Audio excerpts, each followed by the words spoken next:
The text pinged through while I was halfway through my turkey sandwich in the federal building's break room. Mom, finally cleared out that disaster zone you called a bedroom. Getting rid of all that electronic garbage you abandoned here. My hand froze midway to my mouth. The sandwich dropped onto the wrapper as I read the message twice, then 3 times. Disaster zone meant the guest room where I'd crashed for 2 weeks last month during my apartment's emergency pipe repairs. Electronic garbage could only mean one thing. My blood turned to ice water in my veins. Me.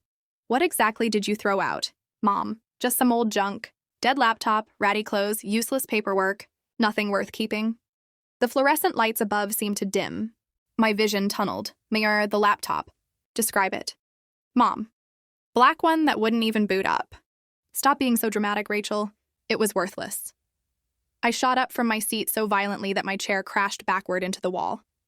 3 analysts from the cybercrime division looked up from their workstations, concern etched on their faces. Everything all right, Agent Monroe? Stevens called out from across the sterile white room. Family situation? I managed through clenched teeth. Need to make an urgent call. I practically sprinted to the skiff, the sensitive compartmented information facility, my federal credentials bouncing against my chest with each step.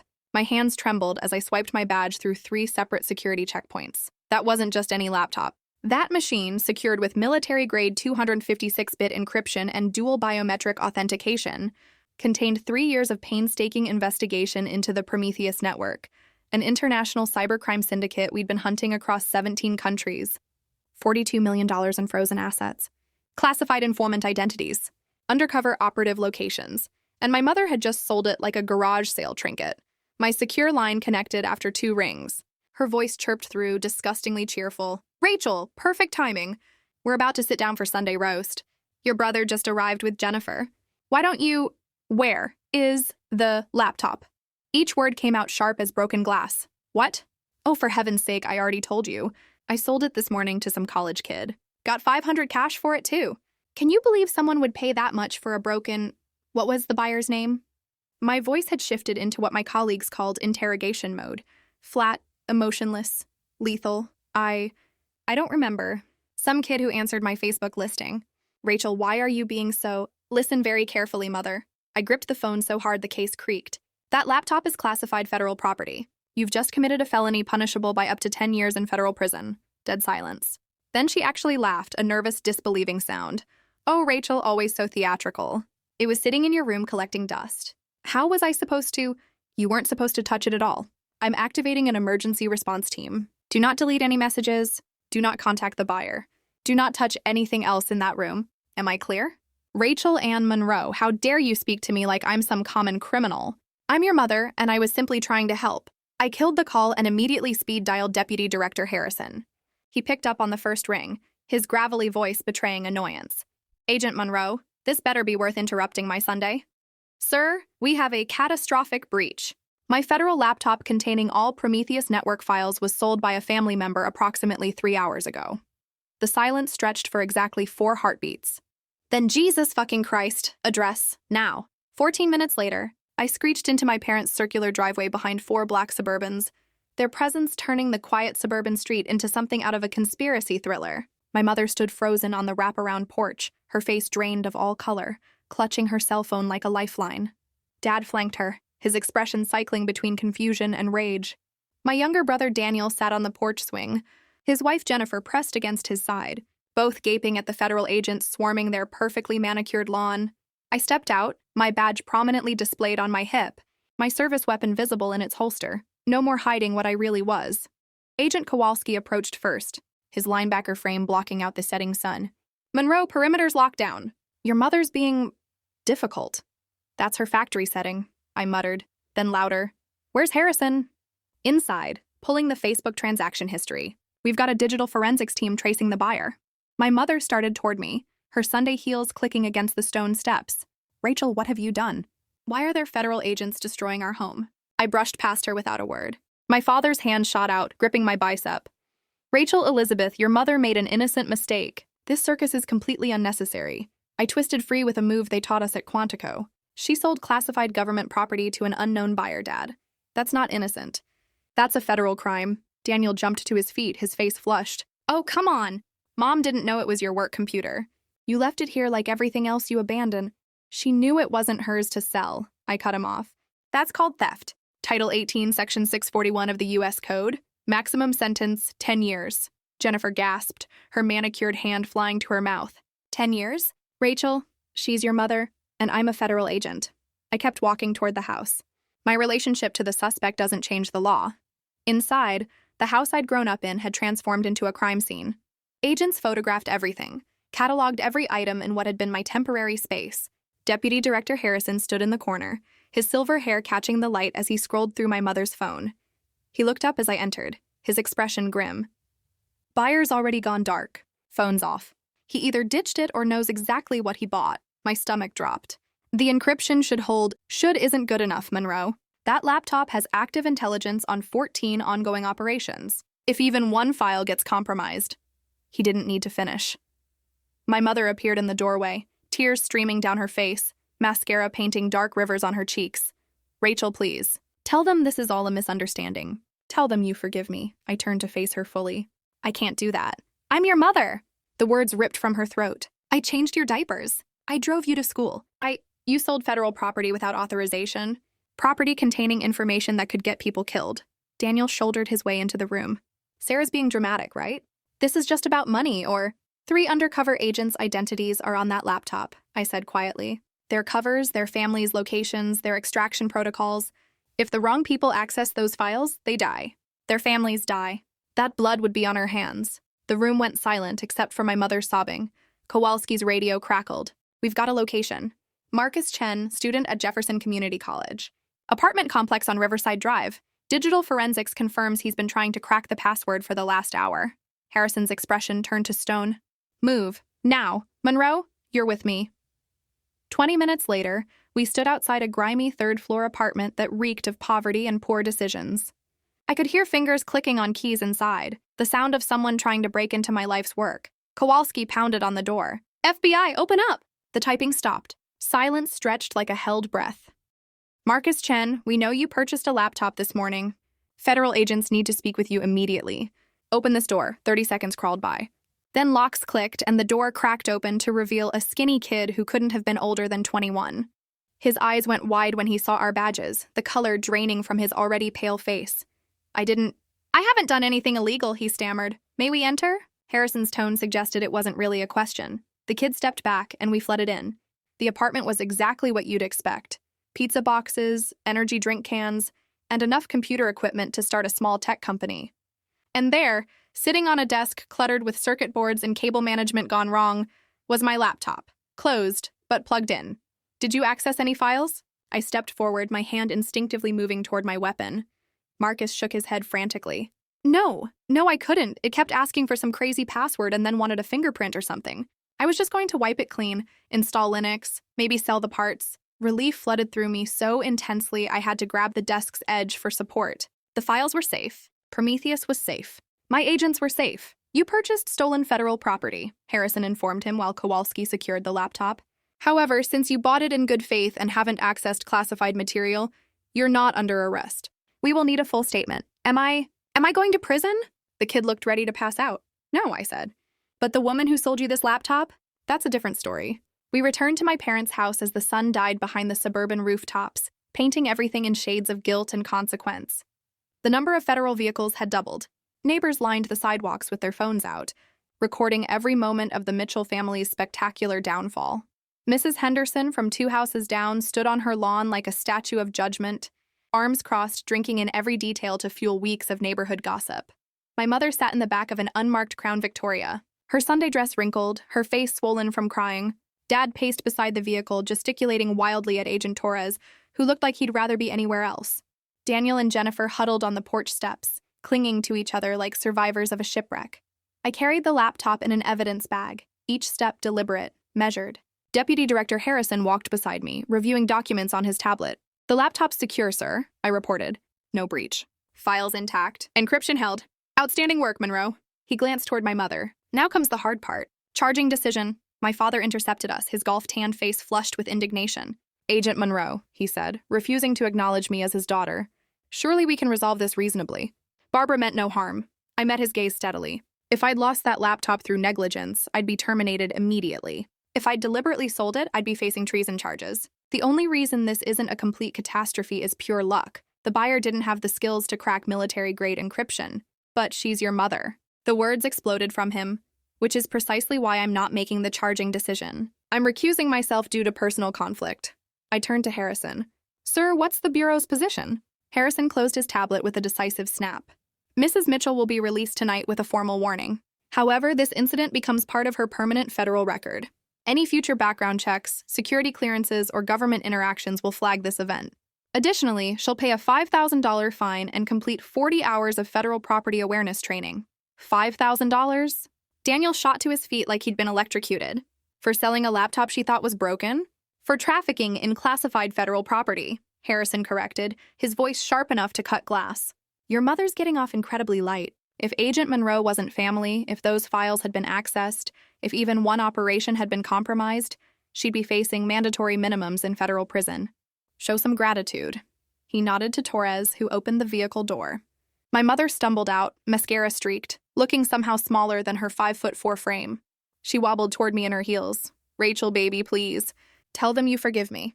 Make this nightmare stop. I can't do that, Mom. Why? The word came out as a wail. I'm your mother.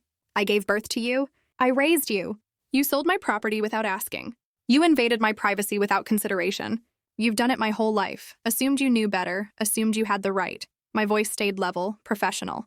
The only difference is this time, your assumption nearly destroyed 3 years of federal investigation. Dad stepped forward, placing his arm around her shoulders. Rachel, show some compassion.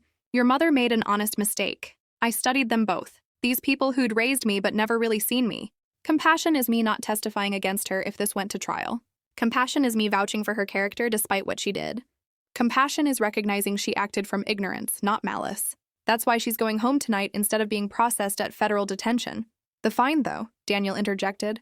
Can't you make that go away? The fine is non-negotiable. Honestly, she made $500 from selling the laptop, so technically she's still ahead financially. My mother's face crumpled like wet tissue paper. I never meant to hurt you, but you did. Because you've never respected that I might have reasons for privacy. That my boring computer job might actually matter. That maybe, just maybe, your daughter does something important.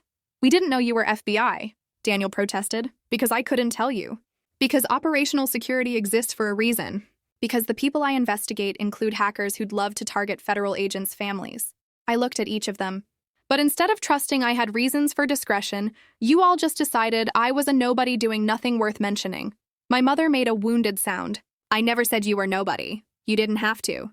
Every time you introduced me as Rachel works with computers somewhere downtown. Every time you changed the subject when I mentioned being tired from work. Every time you praised Daniel's regional sales numbers while dismissing my career as technical stuff we don't understand. That's not, Daniel started. When's the last time Mom bragged about me to her book club? I cut him off. When's the last time Dad mentioned my career to his golf buddies? You can't answer because it's never happened. I've been with the FBI for 6 years. I've led investigations that saved millions of dollars, put away criminals for decades, protected thousands of victims. And you sold my laptop for $500 because you assumed it was worthless. Just like you assumed I was. Harrison cleared his throat. Monroe, we need to get this evidence back to the field office. Yes, sir. I turned toward the federal vehicles. Rachel. My mother's voice cracked. When will we see you again? I paused without looking back. I need time to process this. To figure out if we can have a relationship built on respect instead of assumptions. You can't just abandon your family. Now I did turn. I'm not abandoning anyone. I'm protecting myself. There's a difference. 3 days later, I sat across from Deputy Director Harrison in his corner office, watching him sign the final incident report. Outside the floor-to-ceiling windows, the city sprawled beneath us. Millions of people living their lives, unaware of the threats we stopped daily. Cyber forensics confirmed no breach, he said, closing the folder. Every file intact. Operation Prometheus continues on schedule. Thank God, I breathed. Your family situation? His tone softened slightly, as much as Harrison ever softened. I thought about the 43 missed calls from my mother, the 28 texts from Daniel, the long email from my father urging me to be reasonable. Complicated, I admitted. They know I'm FBI now. Don't think they grasp what that means yet. Harrison leaned back, his chair creaking. The hardest part of this job isn't the criminals, Monroe. It's the isolation. The secrets we keep from people we love. The secrets aren't the hard part, sir. I met his gaze. The hard part is them assuming those secrets mean I don't matter. My mother sold that laptop because she genuinely believed it was worthless, just like she believes what I do is worthless. For what it's worth, Agent Monroe, you're one of the best cyber investigators I've ever commanded. Your work on Prometheus alone has saved countless victims. Your family's inability to see your value? That's their failure, not yours. Thank you, sir. He handed me a new laptop, latest generation, military spec encryption, biometric locks that would take quantum computers decades to crack. Try to keep this one away from your mother. I managed a thin smile. I'll chain it to my wrist if necessary. That Sunday, I didn't go to family dinner. Instead, I worked late in my office reviewing intelligence reports for 3 new cases. My phone buzzed constantly. Mom, Dad, Daniel, Jennifer, even my cousin Kate, who I hadn't spoken to since Christmas 2019. I let them all go to voicemail.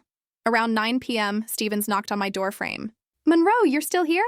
Just wrapping up the Prometheus surveillance reports? On a Sunday night? He raised an eyebrow. Most people spend Sundays with family. Most people's families don't sell their classified federal property on Facebook Marketplace. He winced. Yeah, heard about that. Rough situation. Educational, I corrected. Learned a lot about how my family sees me. Or doesn't see me. Stevens shifted uncomfortably. They'll come around. Family always does. Maybe. Or maybe they'll finally have to confront that their boring daughter who works with computers has been protecting them from cyber criminals for 6 years. That every time they dismissed my career, they were dismissing something that actually matters. You planning to talk to them eventually? I pulled up another case file. Eventually. When I figure out how to explain that their lack of respect nearly cost 3 undercover agents their lives. When I can look at my mother without seeing her laughing about getting $500 for what she thought was garbage. 2 weeks crawled by. My mother paid her fine. I knew because she called immediately after, sobbing into my voicemail about how sorry she was, how she'd do anything to make it right. I didn't call back. Not yet. Then Sunday arrived again, and I found myself sitting in the federal building's parking garage, engine running, staring at my phone. Mom had texted an hour ago. Please come to dinner. We need to talk. We need our daughter back. Our daughter. Like I was a possession they'd misplaced. I thought about the laptop. About 3 years of work almost destroyed by casual disregard. About every dismissive comment, every subject change. Every time they'd made it clear that Daniel's quotidian sales job was somehow more impressive than hunting international cyber criminals. But I also thought about Harrison's words. About isolation. About the cost of keeping secrets from people you love. My phone rang. Mom. This time, I answered. Rachel? Her voice sounded fragile, aged. Did you get my message? Yeah. Will you come, please? I closed my eyes, seeing the encryption screen of my laptop. The federal agents swarming her house. The tears on her face when she realized what she'd done. I'll think about it. That's all I ask. Just think about it. The call ended. I sat in the growing darkness of the parking garage, wrestling with the question that had haunted me for 2 weeks. How do you forgive someone who almost destroyed your life's work through pure disregard? How do you trust someone who sold your property because they assumed it, and by extension you, didn't matter? Sunday evening, I drove to my parents' house with nothing but my badge, my service weapon, and a small recording device in my pocket. Standard protocol after 6 years of federal law enforcement. My new laptop remained locked in the field office safe.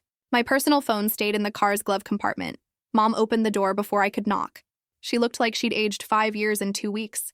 Deeper lines around her eyes, a tremor in her hands, her usually perfect hair showing gray roots. Rachel, she breathed. You came. I said I'd think about it. Please come in. Everyone's waiting. The dining room felt like a tribunal. Daniel and Jennifer sat rigidly at the table, their fingers intertwined in a white-knuckle grip. Dad stood by the fireplace like a sentinel, his jaw clenched. The table was set with Mom's heirloom china, the set she'd inherited from Grandma, usually reserved for Christmas and Daniel's promotion celebrations. I took my usual seat at the far end, positioning myself with clear sightlines to both exits. Old habits from Quantico died hard. Rachel, Dad began, his voice formal. We owe you an apology. I waited. For selling your laptop, he continued. And, he faltered. And, for not respecting your privacy? Try again. Daniel leaned forward. Jesus, Rachel, we're trying here. We looked up what FBI cybercrime agents actually do. The cases you work, the criminals you chase, it's legitimate, serious stuff. You had to Google my job to realize it mattered? Silence descended like a funeral shroud.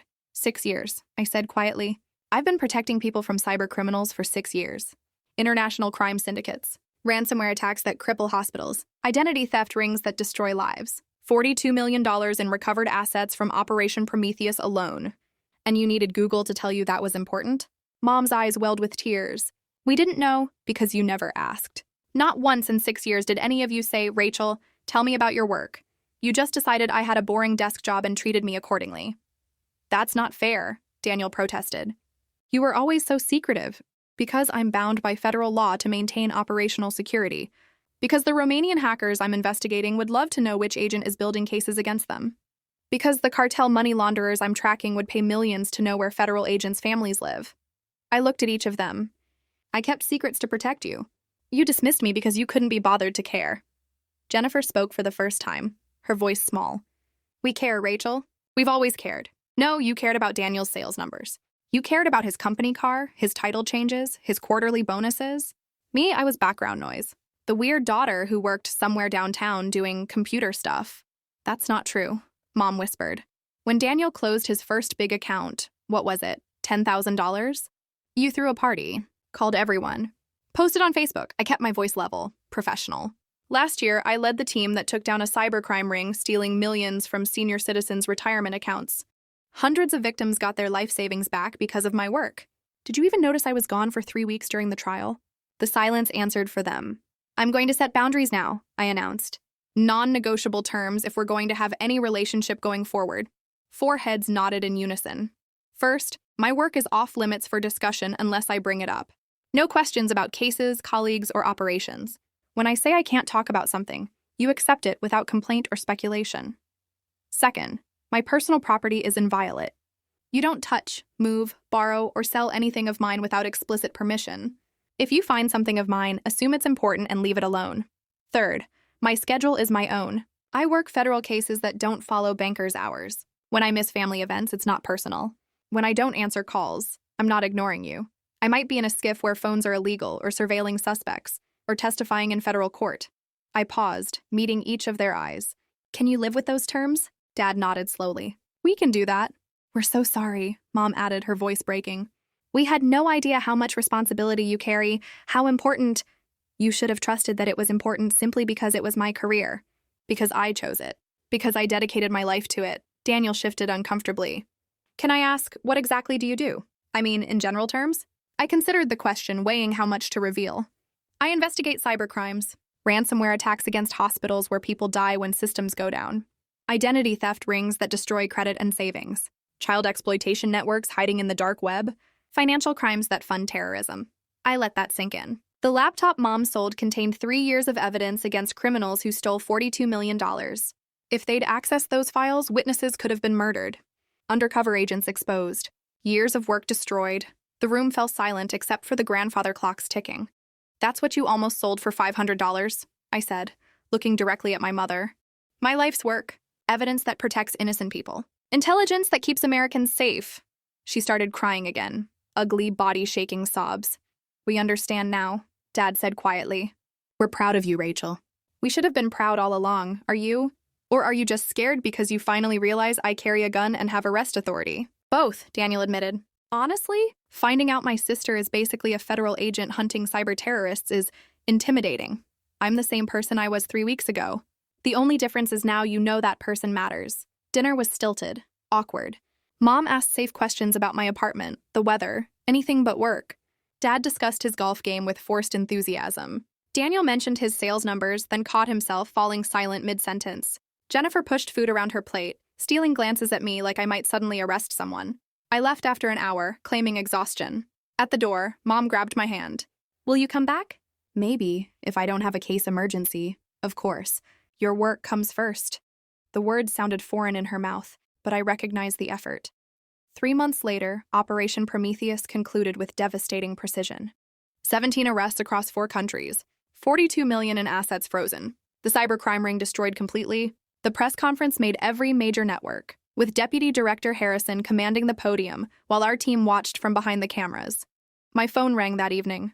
Mom, Rachel, was that your case? The one on every news channel? I smiled slightly. I can't discuss active investigations, but they said it's over. They arrested everyone. Then yes, that was my case. A long pause. 3 years. You worked on that for 3 years. Yes. And I almost... She couldn't finish the sentence, but you didn't. We recovered the laptop in time. The operation succeeded. I'm so sorry, Rachel. I'll never stop being sorry. I know, Mom. Another pause. Your father and we've been telling everyone about what you do, how important it is. Mrs. Henderson asked if you could speak to her grandson about joining the FBI. I don't do recruitment. I told her that. Said you're too busy catching criminals to give career advice. It was a small thing, but something in my chest loosened slightly. Family dinners became monthly events. I attended when I could, left when work called. Nobody questioned my sudden departures anymore. Nobody joked about my boring computer job. Nobody touched my belongings. It wasn't perfect. There was still distance between us. Years of dismissal and disregard couldn't be erased by one confrontation. My family struggled to understand my world of encryption keys and dark web investigations, of federal warrants and classified intelligence. They tried, though. Dad started reading books about cybersecurity. Mom watched documentaries about FBI operations. Daniel stopped talking about his sales achievements around me, recognizing the vast gulf between his corporate world and mine. One evening, 6 months after the laptop incident, I arrived at dinner to find a package waiting at my usual spot. Inside was a leather portfolio embossed with the FBI seal. "For your documents," Mom said quietly, "the ones you carry. So they're always protected." I ran my fingers over the leather, feeling the quality, the thought behind it. "Thank you. We know we can't undo what happened," Dad said. "But we want you to know we see you now. We see what you do, who you are. We're proud of you," Daniel added, the words seemingly pulled from somewhere deep. "The real you. Not the version we invented." I looked around the table at these people who'd raised me but never really known me, who'd nearly destroyed my career through casual disregard but were trying, finally, to understand. "Okay," I said simply. It wasn't forgiveness, not entirely. It wasn't forgetting, definitely not. But it was a beginning. A chance to build something new on the foundation of respect instead of assumption. My phone buzzed. A case alert. I glanced at it, then stood. "Emergency?" Mom asked. "Potential ransomware attack on a hospital network." "Go," she said immediately. "Save people. We'll be here when you're done." As I walked to my car, I heard Daniel telling Jennifer, "My sister's going to stop cyber terrorists from killing hospital patients." For the first time in 6 years, he sounded proud. A year later, I received the FBI Director's Award for Excellence in Criminal Investigations. The ceremony was small, private. Most of our work couldn't be publicly acknowledged, but I was allowed to bring 3 guests. My parents and Daniel sat in the front row, watching as Deputy Director Harrison described Operation Prometheus's impact. Lives saved, millions recovered, criminals brought to justice. He never mentioned the laptop incident, but I saw my mother's hand grip my father's when he talked about the integrity of preserved evidence. Afterward, as we stood in the federal building's marble lobby, my mother studied the award plaque. "Supervisory Special Agent Rachel Monroe," she read aloud, "for exceptional service in the investigation and dismantling of international cybercrime networks." "That's our daughter," Dad told a passing agent, who smiled politely and moved on. "Dad," I warned, but without heat. "What?" "I'm proud. I'm allowed to be proud." Daniel took a photo of me holding the award. "For Mom's Facebook," he said, then caught himself. "Unless that's a security issue?" "The award's public record. Just don't tag the location or mention specific cases." "Got it." He paused. "You know, my company's been worried about ransomware attacks. Think you could recommend someone for a security consultation?" "I don't do private sector work." "I know. But maybe you know someone who does?" I studied my brother, really looked at him for the first time in years. He was trying to bridge our worlds, finding connection points between his corporate life and my federal one. "I'll send you some names," I said. Mom linked her arm through mine as we walked to the parking garage. "Rachel, I need you to know something. Every day I think about what I almost did. What I almost cost you. Cost everyone." She stopped walking, turning to face me. "I was wrong. Not just about the laptop, about everything. About who you are, what you do, why it matters. I dismissed you because I didn't understand you. That was my failure, not yours. Mom, let me finish. You protect people. You catch criminals. You do work I can't even comprehend. And I sold your laptop for $500 because I thought it was junk." Her voice cracked. "I'll never forgive myself for that." "I forgave you," I said quietly. "Took time, but I forgave you. Why?" "Because holding on to anger was exhausting. Because you've genuinely tried to change. Because despite everything, you're still my mother." I paused. "And because the laptop was recovered. No harm ultimately came from your mistake." "It wasn't just a mistake, Rachel. It was symptomatic of how I've treated you your whole adult life. Dismissive, reductive, assumptive." "Yes," I agreed. "It was. But you still forgave me. Forgiveness doesn't mean forgetting. It doesn't mean trusting you with my property or my secrets. It means choosing to move forward despite the past." She nodded, wiping her eyes. "Your work, saving people, stopping criminals, it's extraordinary." "It's necessary," I corrected. "Someone has to stand between innocent people and the predators who destroy them." "That's what I do." "What I've always done, you just couldn't see it before." "We see it now," Dad said, joining us. "We see you now. As we reached our cars, Daniel called out, "Hey, Rachel." I turned. "Next time you take down an international crime syndicate, maybe give us a heads up, so we can watch the news?" I smiled, a real smile, not the professional mask I'd worn around them for years. Most of my cases don't make the news. The best operations are the ones nobody ever hears about, like a secret superhero, he said, then looked embarrassed. That sounded less stupid in my head. I've been called worse, I admitted. As I drove away, I glanced in my rearview mirror. My family stood together in the parking garage watching me leave, not dismissing me, not assuming they knew better. Just watching me go do the work they finally understood mattered. My phone buzzed with a new case assignment. Another cybercrime ring. Another threat to stop. Another chance to protect people who'd never know I existed. I merged into traffic, heading toward the field office, toward my real life. The life my family had almost destroyed through casual disregard. The life they now finally respected. It wasn't a perfect ending. Family never is, but it was real and honest and built on something stronger than assumptions. It was built on truth, and for the first time in my career, I didn't have to hide who I was from the people who claimed to love me. They knew I was Supervisory Special Agent Rachel Monroe. They knew I hunted cyber criminals. They knew I mattered even if it had taken selling my laptop to make them see it.